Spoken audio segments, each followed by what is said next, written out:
Assalamualaikum warahmatullahi wabarakatuh.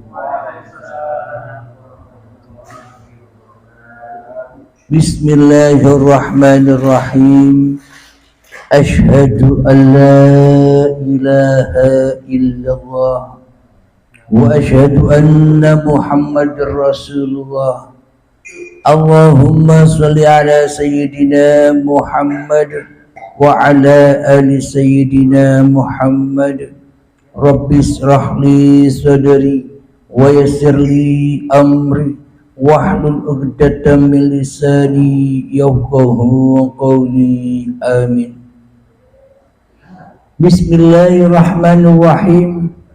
Salam hormatku, salam ta'zimku buat para sahabat-sahabatku tercinta, terkhususnya sahabat yang mengikuti pengajian rutinan Sabtu malam Ahad, dan sahabat yang ada di dalam ataupun yang ada di luar negeri. Semoga kita semua senantiasa di dalam pertolongan Allah Subhanahu wa ta'ala. Amin ya rabbal alamin. Sebelum kita awali kajian ini, marilah kita kemahkan di dalam nyawa, di dalam jiwa, di dalam hati, di dalam ruh, dan di dalam kehidupan ini dengan kalimah-kalimah thayyibah. Subhanallah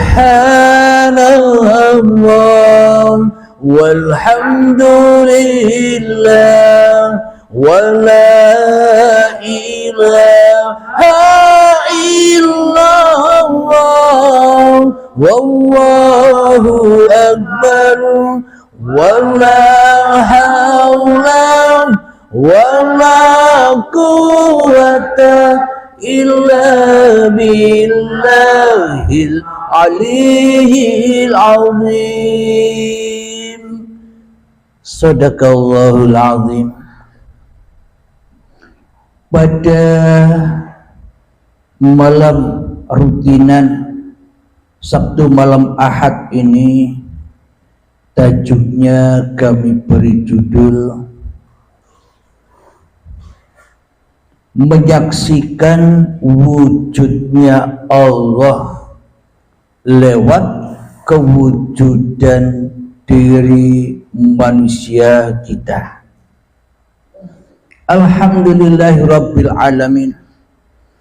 Jadi memang sangat amat pentingnya belajar ilmu ketuhanan ini, karena kebanyakan manusia beragama, kebanyakan manusia bertuhan hanyalah sekedar beragama dan bertuhan kepada formalitas saja, tidak sampai menyentuh hakikat agama itu sendiri, tidak sampai menyentuh hakikat Tuhan yang disembah itu sendiri, karena semuanya serba dengan kepalsuan saja, dengan kebohongan saja, dengan halusinasi saja, dengan imajinasi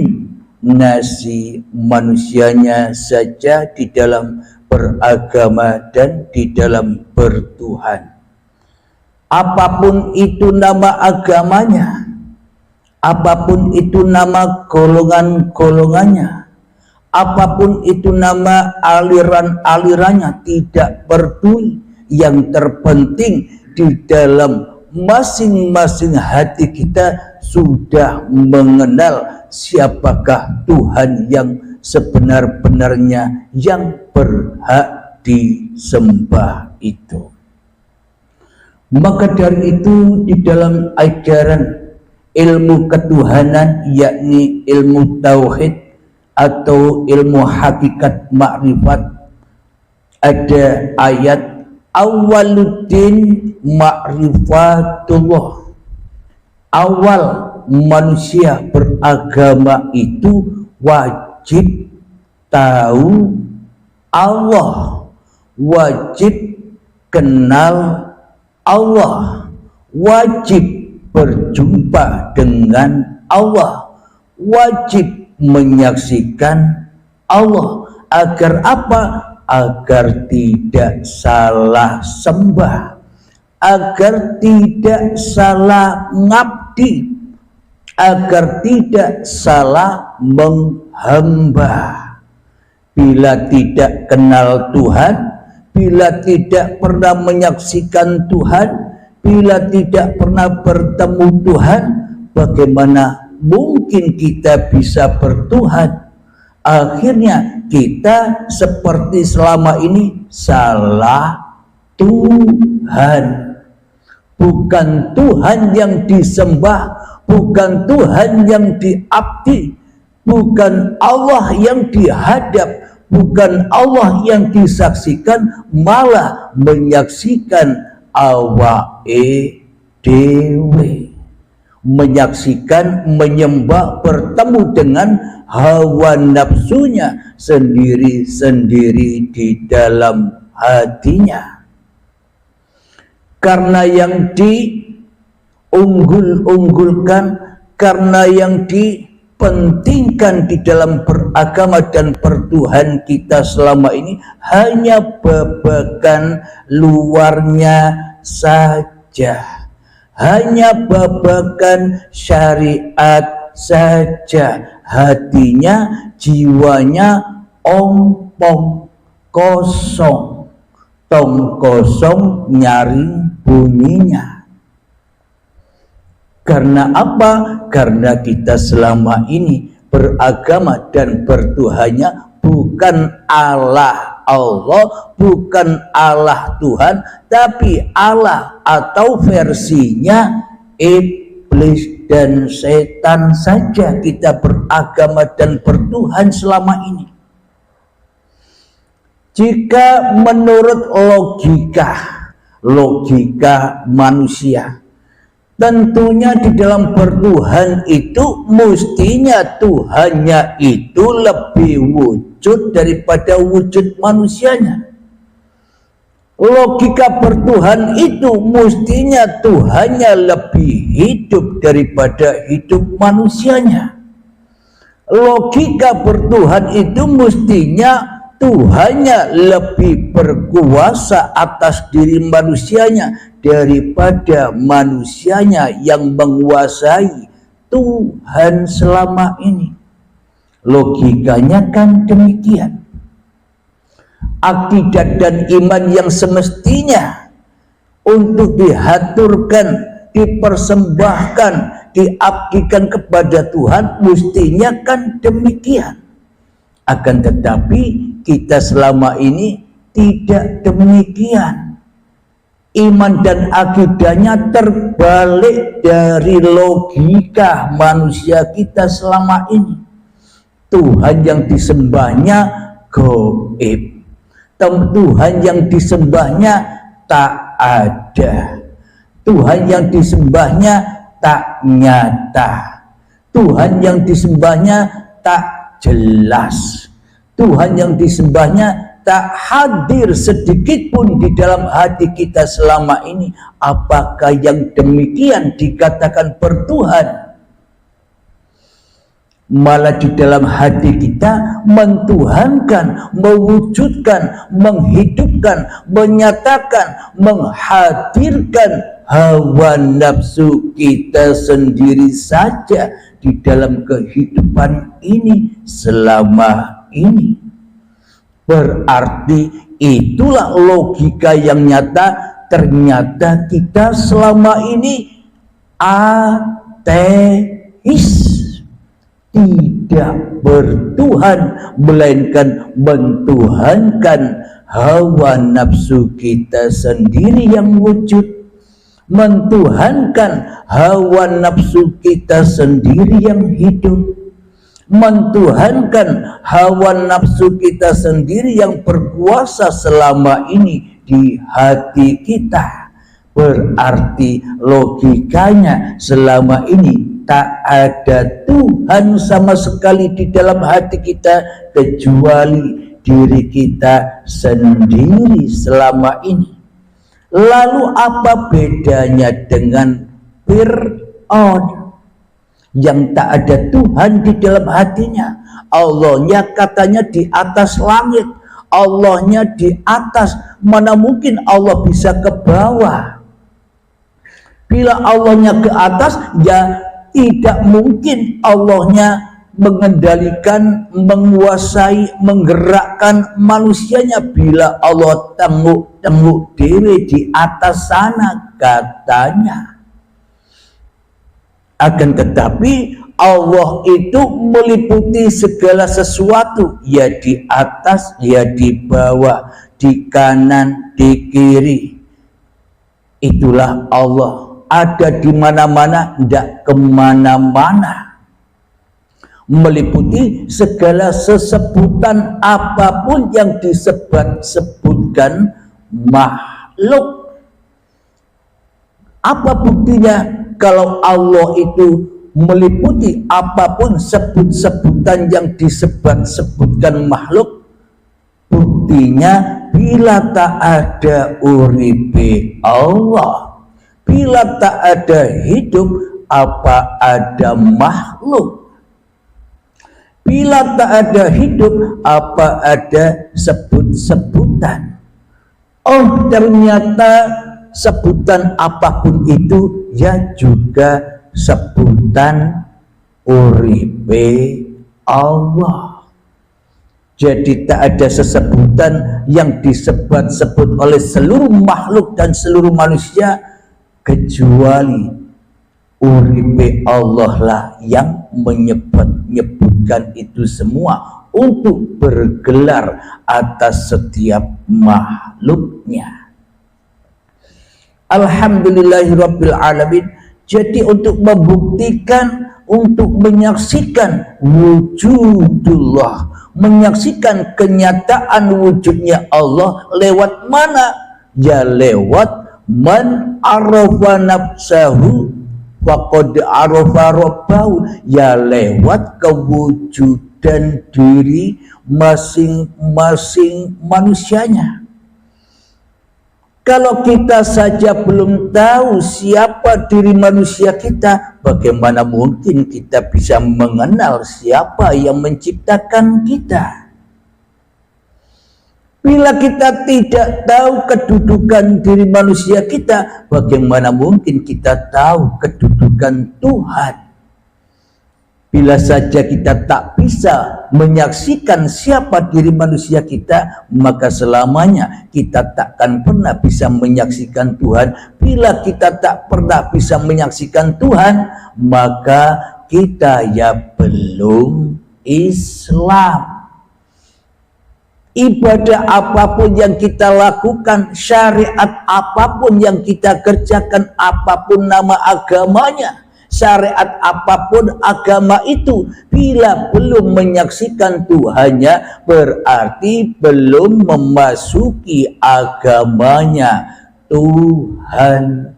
Karena belum bisa menyaksikan Tuhan, yang disaksikan hanyalah iblis dan setan, yang disaksikan hanyalah hawa nafsunya sendiri yang berkuasa di dalam kehidupan ini. Berarti agama apapun yang disebut-sebut selama ini kan agamanya setan, agamanya iblis, agamanya hawa nafsu dewe. Alhamdulillahirabbil alamin. Jadi kita wajib tahu apa sih makna di dalam bertuhan itu, apa sih makna di dalam beragama itu. Makna beragama dan makna bertuhan itu kembali kepada asal usul kejadian kita, yakni dari Allah. Alhamdulillahirabbil alamin. Marilah kita berlatih hening dulu sebelum kita lanjutkan. Apa itu yang dimaksud menyaksikan Allah di dalam menyaksikan diri manusiamu? Marilah kita sunyi-sunyikan diri kita di hati kita, hening-heningkan diri kita di hati kita, malam-malamkan diri kita di hati kita, goib-goibkan diri kita di hati kita, sehingga tak ada jawaban apapun atas hawa nafsu kita kecuali Allah. Mengheningkan cipta, mulai, silahkan. Bismillahirrahmanirrahim.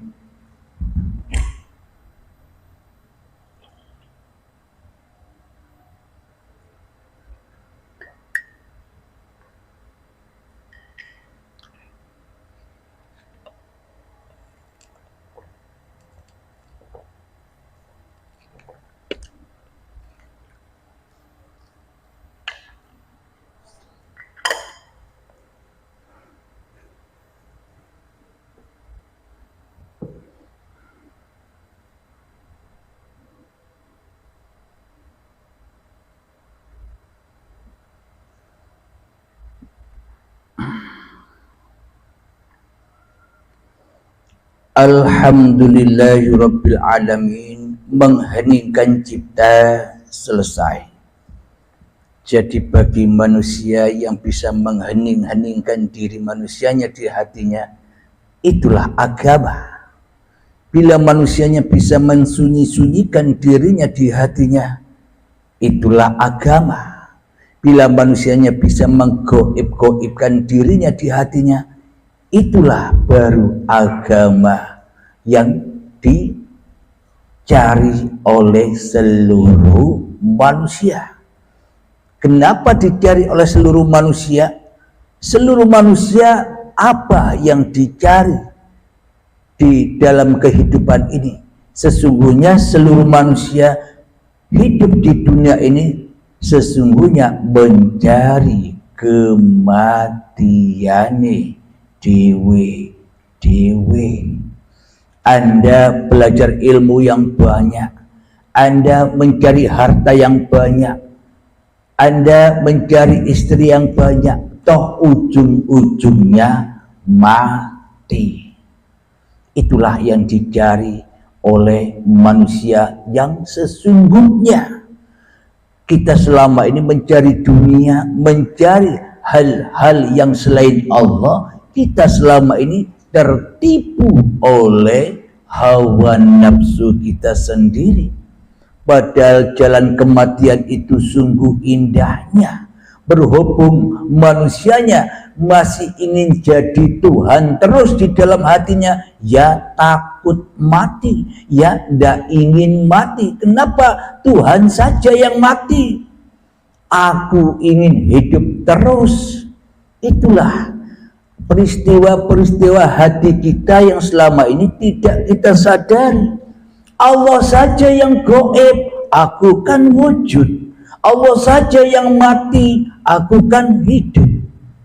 Itulah karena kita selama ini telah bersekutu dengan iblis dan setan di dalam jahanam. Ya dibakarlah kita, disuci-sucikanlah kita sampai bersih mencapai pintu baiat, mencapai pintu mutu qoblal maut. Alhamdulillahirabbil alamin. Di dalam surat Al-An'am, silahkan dibuka ayat yang pertama. A'udzu billahi minasyaitonir rajim. Bismillahirrahmanirrahim. Alhamdulillahilladzi khalaqas samawati wal arda wa ja'ala adh-dhulumati wan nur. Thumma alladhina kafaru bi rabbihim ya'dilun. Yang artinya segala puji bagi Allah yang telah menciptakan langit dan bumi dan menjadikan gelap dan terang. Namun demikian orang-orang kafir masih mempersekutukan Tuhan mereka dengan sesuatu. Jadi memang kita percaya di dalam hati kita bahwa kita ciptaan Tuhan. Kita yakin di dalam hati kita bahwa alam semesta itu ciptaan Tuhan.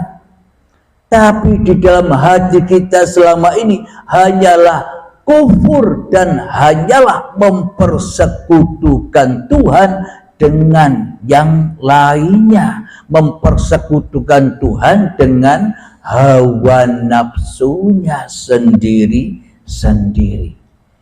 Jadi bagaimana mungkin wujud diri kita?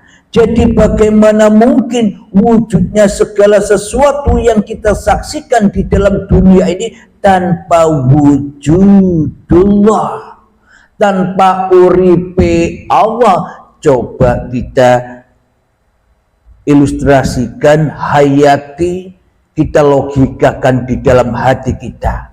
Mari kita saksikan alam di sekitar kita. Ada wujudnya pintu, ada wujudnya rumah, ada wujudnya pakaian, ada wujudnya gelas, ada wujudnya kopi. Berbagai macam sesebutan perwujudan yang kita saksikan di luar diri kita. Tanpa wujud yang dalam, maka wujud yang di luar tidak ada. Tanpa wujudullah, maka wujud kita pun tak ada. Tanpa wujud uripe Allah, maka gelas, kopi, manusia, hayawan, tumbuhan, pintu, bangunan, pesawat, mobil, semua yang disebut-sebut oleh manusia takkan pernah ada bila wujudnya Allah tidak ada.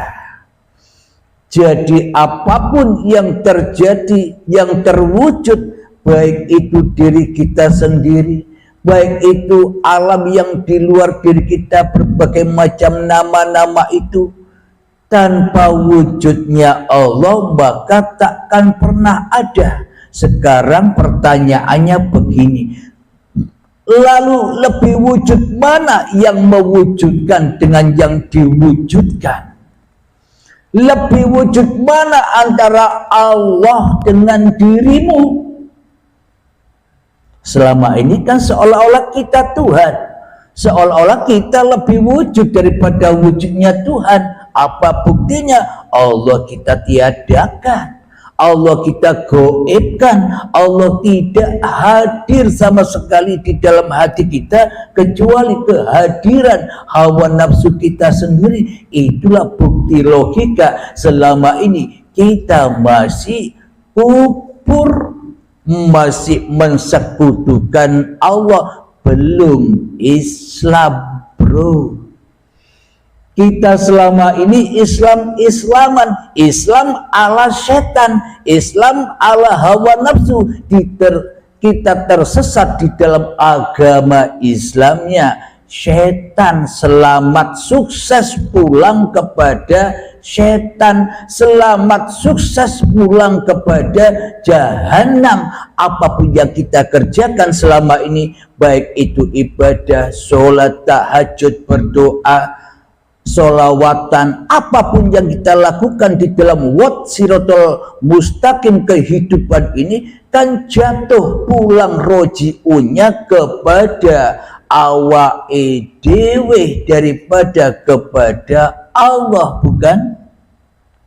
Selama ini kita beraktivitas di dalam hati kita maha besar linafsi manusia kita yang memegang peranan sebagai Tuhannya segala apa yang kita aktivitaskan selama ini. Itulah bukti bahwa kita selama ini belum Islam, tidak Islam. Selamatnya hati kita bukan kepada Allah, roji'un dan pasrah, atau pulangnya hati kita selama ini hanya kepada awake dewe, kepada hawa nafsu setannya. Karena itulah wajib kita memerangi setan, wajib kita memerangi hawa nafsu, wajib kita berontak dari belenggu-belenggunya hingga kita bisa hijrah dari alam kegelapan, dari alam fana, dari alam setan, dari alam jahiliyah menuju ke alam yang terang benderang, alam keabadian, alam ilahiyah, alam lillahi ta'ala. Jadi kita takkan pernah bisa lillahi ta'ala sebelum kita masuk Islam, sebelum kita bisa menyaksikan Tuhan yang berhak disembah, sebelum kita bisa melihat atau menyatakan atau menyaksikan wujudnya langsung Tuhan, maka selamanya tak ada persaksian walaupun sebiji darah di dalam hati kita kepada Tuhan yang berhak disembah. Penyaksian kita hanyalah kepada iblis dan setan saja. Ya, sesat terus apa yang kita lakukan. Syariat apapun yang katanya menurut agamanya syariatnya bagus, baik, afdal, tapi di sisi Allah buruk, fahsya wal mungkar. Kenapa? Karena hatinya selalu mensekutukan Allah, mensekutukan wujudnya Allah, mensekutukan hidupnya Allah, mensekutukan kekuasaannya Allah di dalam aktivitas-aktivitasnya.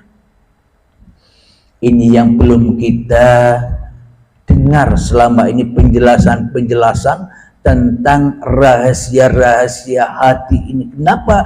Karena selama ini dirahasiakan, maka ya tetaplah rahasia. Maka dari itu jangan kita rahasiakan lagi kebodohan kita, jangan kita rahasiakan lagi kesesatan kita selama ini di dalam bertuhan, agar jelas nampak wat siratal mustaqim, menuju jalan Tuhan itu, agar wat sampai sudah kepada Tuhannya. Itulah Islam, itulah kendaraan manusia-manusia yang dikehendaki Allah. Apa? Barokahnya hatimu menuju Tuhanmu yang telah menciptakanmu. Jadi setiap detik, setiap waktu kita bisa lillahi ta'ala ketika kita sudah masuk Islam, masuk agamanya Allah. Selama ini kita membela agama Islam, membela agamanya iblis. Apa maknanya? Kita merasa yang paling benar, kita merasa yang paling ada. Apa makna membela agama Allah itu? Yang dimaksud membela agama Allah itu, belalah uripe Allah daripada engkau membela hidupmu sendiri di hatimu. Belalah kewujudan Allah di dalam hatimu, jangan engkau bela kewujudan manusiamu di hatimu. Belalah kekuasaan Allah di dalam hatimu, jangan kau membela kekuasaanmu sendiri di dalam hatimu. Itulah yang dimaksud membela agama Allah itu bagi orang-orang yang sudah masuk agama Islam. Alhamdulillahirabbil alamin. Mari kita buka lagi di dalam surat Al-An'am ayat yang ke-95. Bismillahirrahmanirrahim. Inna Allaha faliqul hubbi wan nawa, yukhrijul hayya minal mayyiti wa mukhrijul mayyiti minal hayy. Dzalikumullahu wa anna tufakun. Yang artinya sungguh Allah yang menumbuhkan butir dan biji Dia mengeluarkan yang hidup dari yang mati dan mengeluarkan yang mati dari yang hidup. Itulah kekuasaan Allah. Maka mengapa kamu masih berpaling? Apa maknanya ini? Sesungguhnya kita ini manusia itu mati. Mati dihidupkan dari sebutir tanah, digerakkan, diuripi, dijaga, dicukupi, dipelihara hingga diperjalankan, dimi'ratkan, diisrakan dari tanah sampai menjadi bayi. Apakah engkau tidak sadar itu? Bila memang badan ini, bila memang hidup ini, hidup dan badanmu sendiri, mengapa kau tak ingat perjalanan-perjalanan itu? Dari tanah sampai menjadi bayi. Hanya Allah yang bisa mengingat itu. Kenapa? Karena Allah lah yang memiliki hidup dan badan ini. Ia tahu apapun rahasia-rahasia tentang seluruh ciptaan-ciptaannya. Apakah kita masih berpaling dari Allah? Jadi untuk mengenal atau menyaksikan wujudnya Allah, ya lewat wujudmu sendiri. Maknanya, man arafa nafsahu, barang siapa mengenal hakikat sejati diri manusiamu di hatimu, maka Allah akan nyata ketika dirimu pulang, rela, ridho, mengalah bahwa dirimu sebenarnya bukan Tuhan, tapi hanya ciptaan, hanya makhluk. Bila kita ini makhluk, bila kita ini ciptaan, yo menengowai.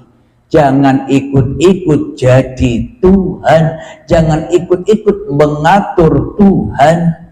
Kita selama ini kan mengatur Tuhan, seolah-olah kita ingin mengatur-ngatur Tuhan. Ya Allah, berilah aku kekayaan, berilah aku ilmu, berilah aku kemakmuran. Tuhan kok diatur-atur? Berarti kita selama ini mentuhani Tuhan, tapi tidak sadar karena tidak mengenal Tuhan, karena belum masuk Islam. Dan jadi siapapun manusianya, apapun agamanya, inilah agama manusia, inilah agama seluruh manusia. Apa itu? Inna lillahi, aku datangnya dari Allah, wa inna ilaihi roji'un, dan akan kembali kepada Allah. Inilah agama hak, agama rahmatan lil alamin bagi semua agama-agama yang dohir itu.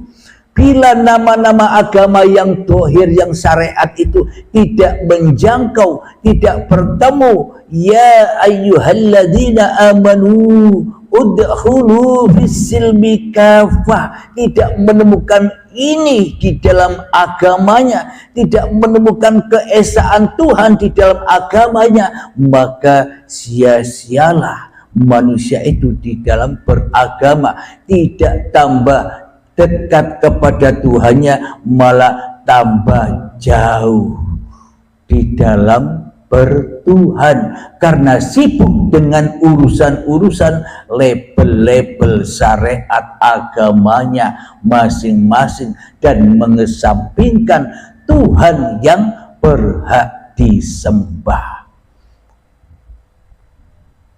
Alhamdulillahirabbil alamin. Ayat yang selanjutnya,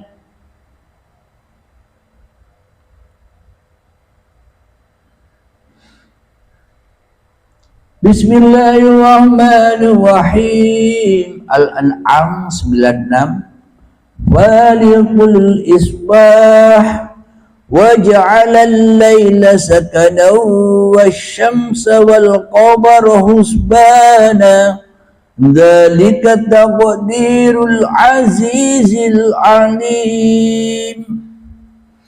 Dia menyingsingkan pagi dan menjadikan malam untuk beristirahat, dan menjadikan matahari dan bulan untuk perhitungan. Itulah ketetapan Allah yang maha perkasa, maha mengetahui. Apa makna siang dan malam ini?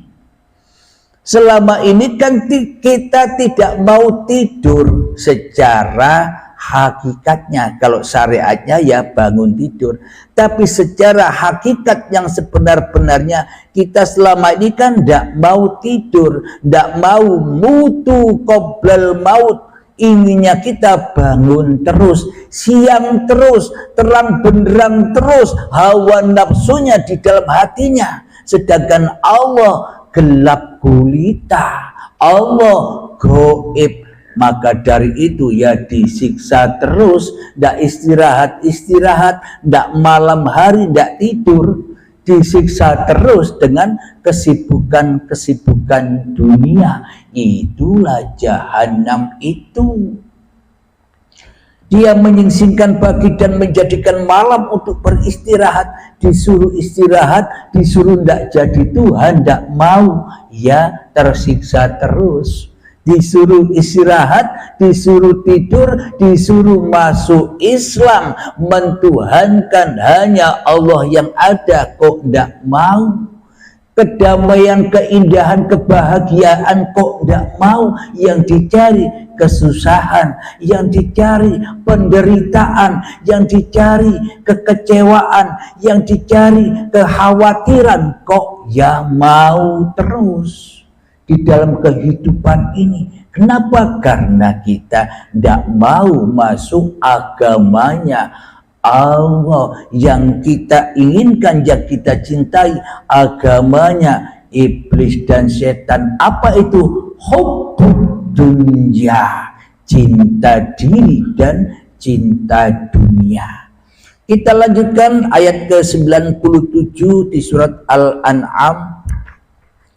وَهُوَ الَّذِي جَعَلَ لَكُمُ النُّجُومَ لِتَهْتَدُوا بِهَا فِي ظُلُمَاتِ الْبَرِّ وَالْبَحْرِ قَدْ فَصَّلْنَا الْآيَاتِ لِقَوْمٍ يَعْلَمُونَ. Dan dialah yang menjadikan bintang-bintang bagimu, agar kamu menjadikannya petunjuk dalam kegelapan di darat dan di laut. Kami telah menjelaskan tanda-tanda kekuasaan kami kepada orang-orang yang mengetahui. Apa makna yang sebenarnya di balik ayat ini? Dan dialah yang menjadikan bintang-bintang bagimu, agar kamu menjadikannya petunjuk dalam kegelapan di darat dan di laut. Apa maknanya bintang-bintang? Segala aktivitas Anda di dalam kehidupan itulah bintang-bintang itu. Sholat itu bintang, ibadah itu bintang, duduk berdiri bintang, makan minum bintang, mandi bintang, bekerja bintang, ke ladang bintang, naik motor bintang. Semua itu bintang-bintang, tanda-tanda kekuasaan Allah. Tapi kita tidak bisa menyaksikan tanda-tanda itu. Kenapa? Karena kita belum Islam. Yang tidak tahu tanda-tanda ayat-ayatnya Allah, yang dibaca, yang dilihat, yang disaksikan hanya ayat-ayatnya iblis, ayatnya hawa nafsu dewe yang merasa bisa mengerjakan itu semua. Itulah tanda bahwa Islam yang kita peluk selama ini, Islamnya, agamanya iblis, Nasraninya iblis, Yahudinya iblis, semuanya serba iblis. Bila yang nyata di dalam hati kita, bila yang wujud di dalam hati kita, bila yang hidup di dalam hati kita, hanya diri kita sendiri yang tak punya Tuhan. Karena kita yang jadi Tuhan. Karena itulah kita tak bisa nyembah Tuhan, akhirnya nyembah setan. Kumpul setan di mana? Di neraka jahanam yang berbahan bakar badan-badan manusia, dan hati yang keras melebihi kerasnya batu. Itulah neraka jahanam. Kapan? Ya sekarang. Masa besok? Kalau besok kan badannya ndak ada, hatinya ndak ada, ya ndak ada lagi nerakanya. Ayat yang selanjutnya Al-An'am 98. Wa huwallazi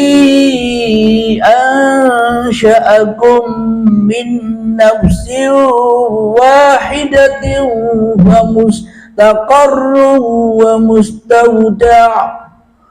Qad fassalnal ayati liqaumin yafqahun. Dan dialah yang menciptakan kamu dari diri yang satu, dalam kurung Adam. Maka bagimu ada tempat menetap dan tempat simpanan. Sesungguhnya telah kami jelaskan tanda-tanda kebesaran kami kepada orang-orang yang mengetahui. Jadi, dan dialah yang menciptakan kamu dari diri yang satu. Siapa diri yang satu? Anda semua, kita semua, alam semesta ini titisan yang satu. Titisan Tuhan, titisan uripe Allah. Kalau tidak ada uripe Allah, ya tidak ada semua. Inilah yang dimaksud, pandanglah yang banyak pada yang satu, pandanglah yang satu pada yang banyak. Jadi sungguh indah ayat-ayat Allah yang belum pernah diungkap ayat atau arti yang sebenar-benarnya, mutasyabihatnya. Karena selama ini arti yang tertulis itu hanya kiasan, sanepan saja, bukan makna yang sebenar-benarnya. Tergantung golongan manusianya. Bila golongan manusia masih duduk di syariat saja, duduk anteng, duduk manis, hanya cinta pada syariat-syariat manusianya saja, ya, yang dibaca, yang tersurat.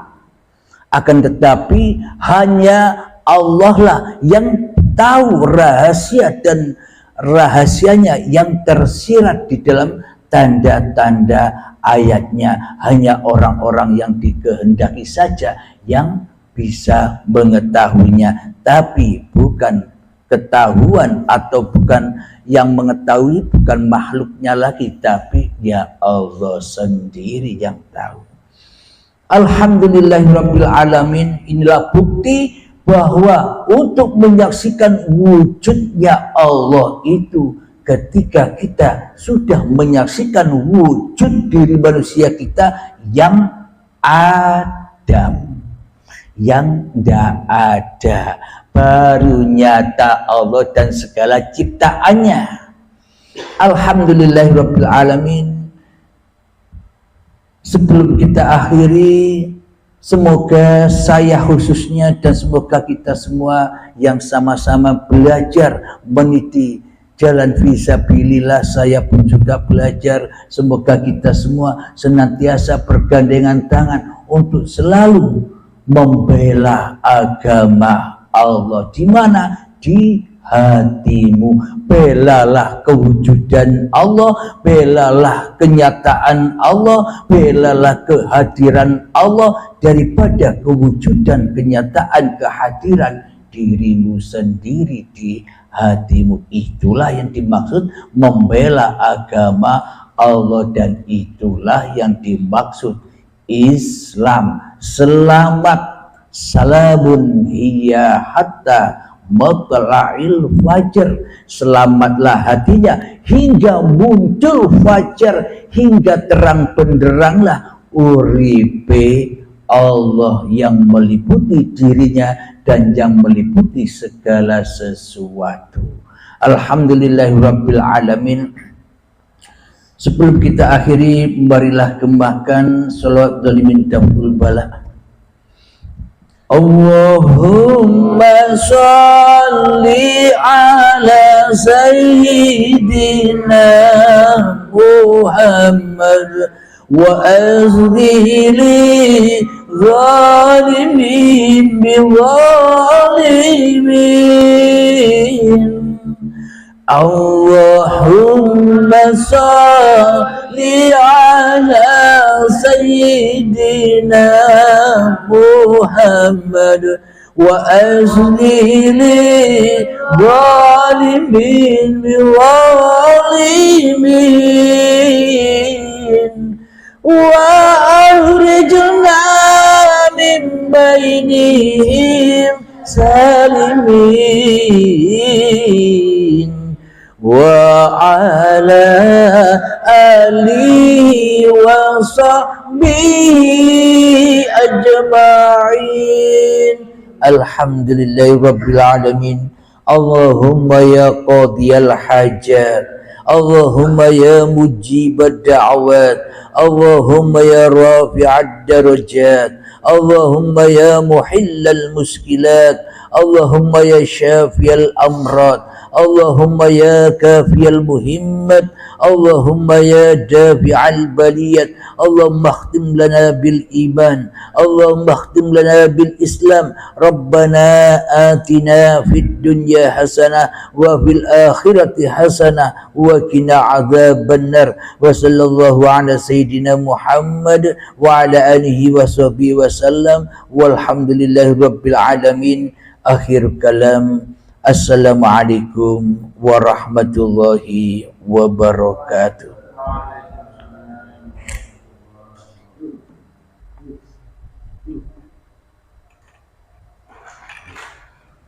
Abah kira-kira ada pertanyaan Abah?